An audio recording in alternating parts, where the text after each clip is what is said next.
Mount Pleasant has seen major progress over the last 4 years, but there's still more work to be done. From growth and development to quality of life and infrastructure, the town faces some big decisions ahead. Joining us after officially announcing his run for a third term, let's welcome Mayor Will Haynie. Glad to have you with us. Thank you. It's good to be here. 3 terms. Yeah.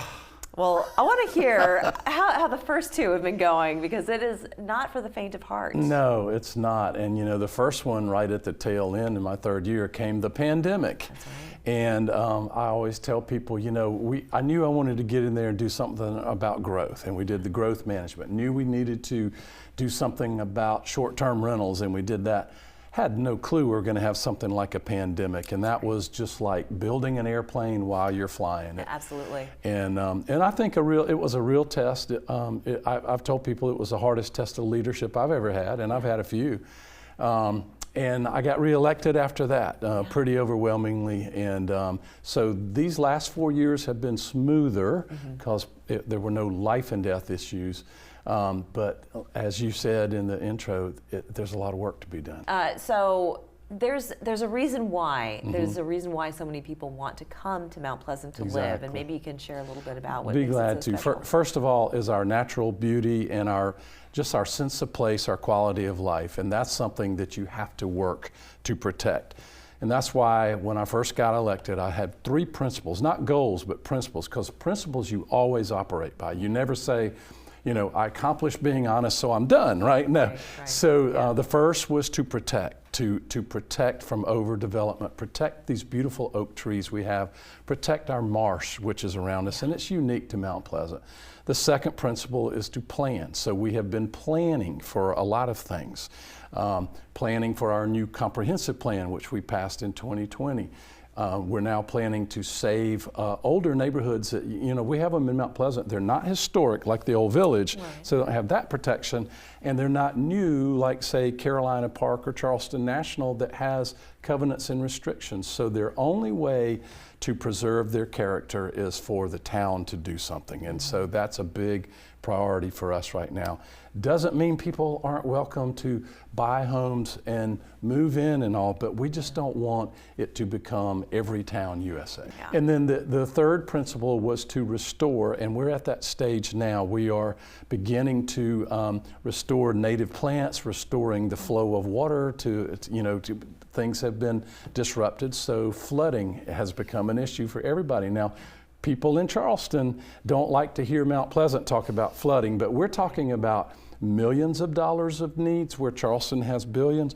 But everybody on this coast, every municipality better make resiliency and flooding a priority, because it's here.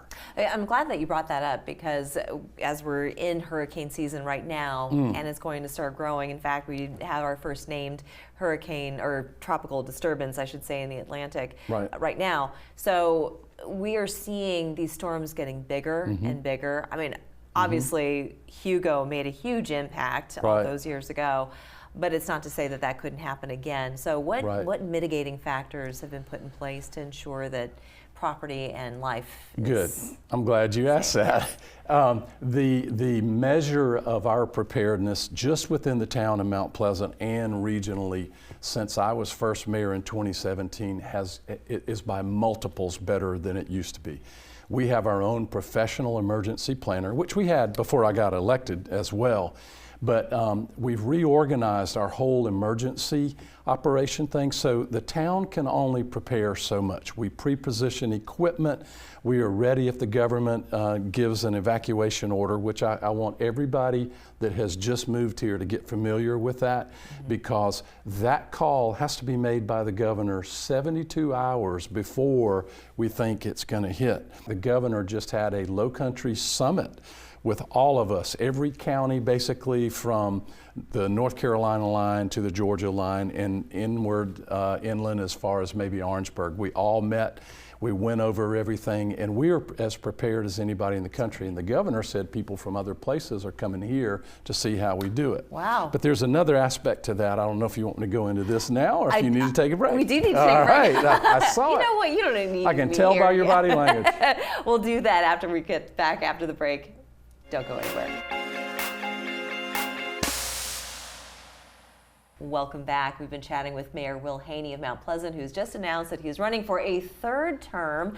And we were just talking about the mitigations that are in place and how it's really drawn a lot of attention as sort of the example to which other towns should live by. So tell us a bit more. Well, we as a region, we didn't just all come together and do this because we were so forward thinking. We were forced into it, right? Yeah. We've had a Hugo and we've had so many near misses. And then we have the ones that don't damage homes and all necessarily, but there's debris everywhere, there's tree limbs everywhere. So we've got everything from pre-positioning equipment to swift water trained rescue people. In the town of Mount Pleasant, we have high water rescue vehicles.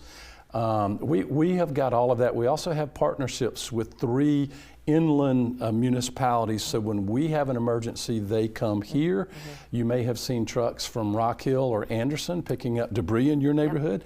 And then when Hurricane Helene hit Anderson last year, our folks were up there, and that includes Mount Pleasant Waterworks, turning on water for thousands of people. So we've got that part down. And here's the really neat thing that I've seen in my 8 years as mayor. Individual residents are now doing their part and being much more serious about the resiliency of their homes, their landscaping, and those type things. People who move to Mount Pleasant and to the region in general kind of have a sense of what it takes to maintain life here and to maintain protection. But when you're talking about the government, just the local government and what you're doing to keep everybody safe and property safe, these are the things that you don't see until it's needed. That's exactly right. So it's good to know that it's like a duck with its legs underwater. That's right. You know, Yes. It's very smooth and calm on the surface. But you're very good at what you do, Will. I mean, you obviously love it so much. Do you have a favorite part about being a mayor that you want people to know? Well, the best part of being mayor is things like doing Mayor at the Market, which I've done over 100 of those now, and just being available where somebody doesn't have to drive to town hall, go through security, go through a locked door to come sit down and talk to their mayor. I like going out. And yesterday, I got to be the MC of a Mr. Sexy Legs contest at Summerby Retirement Center in Park West. Now, I was not a participant, but I was the MC. So it also comes with the perks, is what you're saying. Yes. And to see your residents having fun and to see them feeling like they have a mayor who will come be with them in hard times and fun times. And everywhere you go, even if it's something fun like that. Now, that was a fundraiser for their staff, for their holiday fun. But anybody can talk to me at any time about anything in the town. And that's what I enjoy. Yeah, you're very good at that. Thank you. You seem to really, you have to like people. Yes. You have to love the people you serve because it is not always fun. Absolutely. Some meetings are not fun. Some votes are not fun. Sometimes the person who stops you in the grocery store does not want to have a fun conversation, but you love the town and you love the people and everything else falls into place. Yeah, we are talking about looking down the road next couple of years, next 4 years, next 5 years. What are you hoping to accomplish? I mean, you've already said so much as it is, but anything that's a first agenda item should you get reelected? Well, we have 3 big things going on in Mount Pleasant right now that will affect us. One is the Republic tract, which has been in the news. There's a pending lawsuit. We're hoping to settle that. That's where over 1,000 residential units could go right on Highway 41. That would be a disaster for Mount Pleasant, and especially the Highway 41 corridor. So we have been working on that. I've been on the mediation team on that. And hopefully there'll be some news soon. I hope we have a good resolution to that. But if we don't, we have to fight that in the long term to save that. The other is what's also been in the news is Town Center needs to have some redevelopment done. We have said no to every plan they have submitted so far because it was too much. And the other is Patriots Point. We've got to do a lot more to make Patriots Point more resilient and more sustainable. And I'm not talking about the ship. I'm talking about the roads, the playgrounds, the ball fields, and the trails there. Well, you've got the Battery that plays soccer over there. You've got a lot of visitors that come to the hotels. It's a huge complex. It is. Truly. It is. Thank you so much, Mayor Haynie. Great to see you here. Thanks. We're back after this.